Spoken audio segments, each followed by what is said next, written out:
Hey guys, this is Orbit here. In this video we're going to be taking a look at the Nexus of Reality first boss room. Before we get on to doing any commentary, I'm going to show you the cutscene just before the boss. I've gathered us here for a purpose. The Council simultaneously exists in separate realities, but together we can stop the Council of Luther. They're searching for something from the past.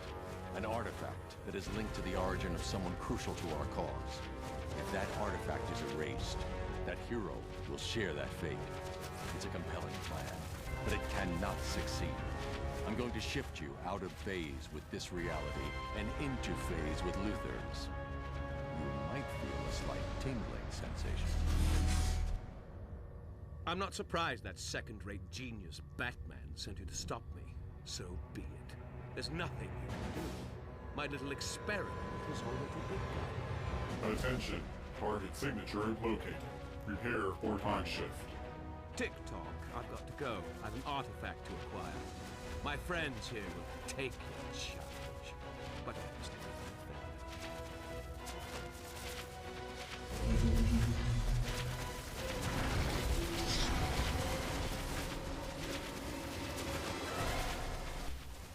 Right guys, okay, so what you just saw then is you saw Professor Lex being the main boss of this raid.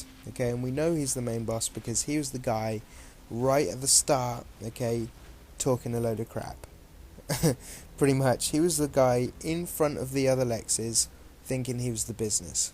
Okay, and you know, he talks a load of shit and then as soon as we're raring to go, he disappears. He flies off just like a coward villain that he is. Okay, and he disappears into the last room. The next time you see him will be in the last boss room. Okay, that's picked totally at random, guys. Okay, it was Professor this time. The next time I come in, it might be Future Lex. The time after that, it might be CYBERNETIC LEX. Okay, next time after that, it might be Professor again. It's just totally random, guys. Okay, and you know that's that. Okay, the only way to change that is to go out and leave the instance. And then come back in, but obviously that's time consuming because you gotta wait for the deserter time, okay, for leaving the instance too soon. So just bear that in mind. You've got the main bosses picked automatically for you. Okay, now you know you got 4 bosses here. Okay, can be quite intimidating when you first get here. You see 4 Lex Luthers that you've got to deal with. Yes, you know, it is a lot to deal with. There is a lot of stuff going on because they've each got their own kind of abilities and attacks that they do, but you don't need to kill all 4 of them yet. You do need to kill all 4 of them and the main boss. There's no mercy. You kill everybody in this raid, but you kind of choose the order apart from the main boss who's already decided for you. Okay, so pick 2 bosses, guys. When you're here, pick 2 bosses. Okay, pick 2 bosses.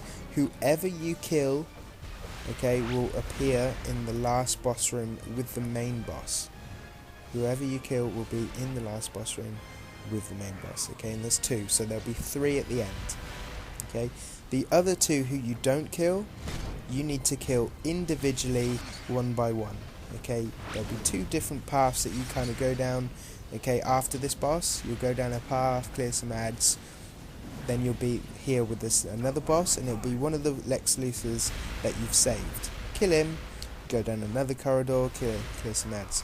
There'll be the other Lex Luthor that you've saved. Okay, clear some ads, get to fight some more bosses, and then you get to the last boss with the 3 that you've killed. Okay, or the 2 that you killed on the main boss. That's kind of how it works. Okay, now I said earlier, just said that some Lexes, well, they've all got special abilities, special powers, different stuff that they do.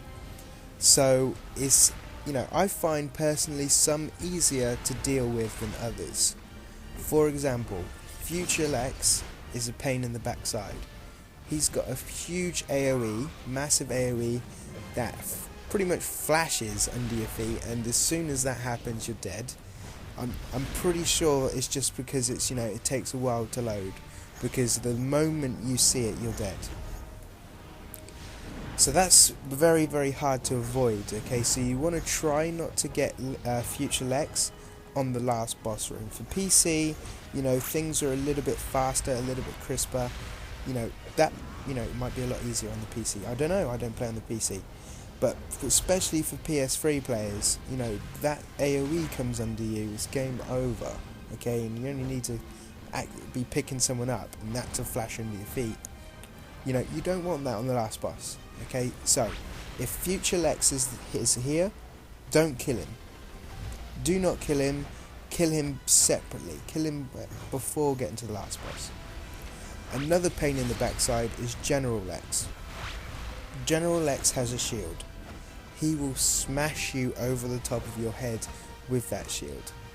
Guaranteed. And it will hurt a lot. It will hurt a lot. He absolutely spanks it. He tosses at you and one-shots you. It's a nightmare. Okay? You know, that's all, you know, avoidable though. What is tricky about General is he teleports. Okay? So he will teleport behind you, bang, and just crash his shield over the top of your head. It's a pain in the backside, and some parts are untankable with General. Okay? So those two I'd probably want to save if I can, if I've got the option, because don't forget, one of those two might be the main boss. They might just automatically be at the last boss. But if both of those, are here, don't kill them, kill the other two, okay, and then you can kill them one by one. But obviously I said they were a bit harder to deal with, you know, so it's going to be harder getting to the last boss, because you need to kill them individually. But once you get to the last boss, it will be a little bit easier, because you'll have the ones that are easier to deal with, easier to see, the AoEs are easier to avoid, that kind of stuff. The other way around, if you were to kill those two, you know, they would go to the last boss, so the harder bosses are further down the line, which makes it easier to get to the last boss. Okay, but, you know, once you're at the last boss, it's tricky. Not impossible at all, but, you know, it's just a little bit trickier, in my opinion. Okay, so there we go, guys. There's the first boss anyway. You know, you can kind of see what's going on. The tank, we used one tank. One tank was in the middle, kind of tanking them all four of them. Pick two targets, burn them down. It's literally tank and spank these first bosses. Whenever you're taking any kind of AoE damage, make sure you roll to the side to avoid further damage. And apart from that, you know, it's pretty basic. Just pick up guys, pick up people, because that's, you know, the worst thing. You know, you'll die, you'll go down, and no one picks you up. You have to work as a team, guys. Pick people up, crack on, keep going. If you drop a supply drop, shout supply drop, everyone roll in it, roll back out, spread out. And, you know, this was pretty easy, but the main thing you want to do is just target who you want to be killing in that order. Okay, if you're using two tanks, it's a bit easier, guys. If this is your first time raising, use two tanks doing the raid, and you can split the bosses up. You won't be taking nearly as much damage. Okay, hope you enjoyed the video. I'm going to be doing this for all of the bosses, and here is the first one. Like, comment and subscribe, guys.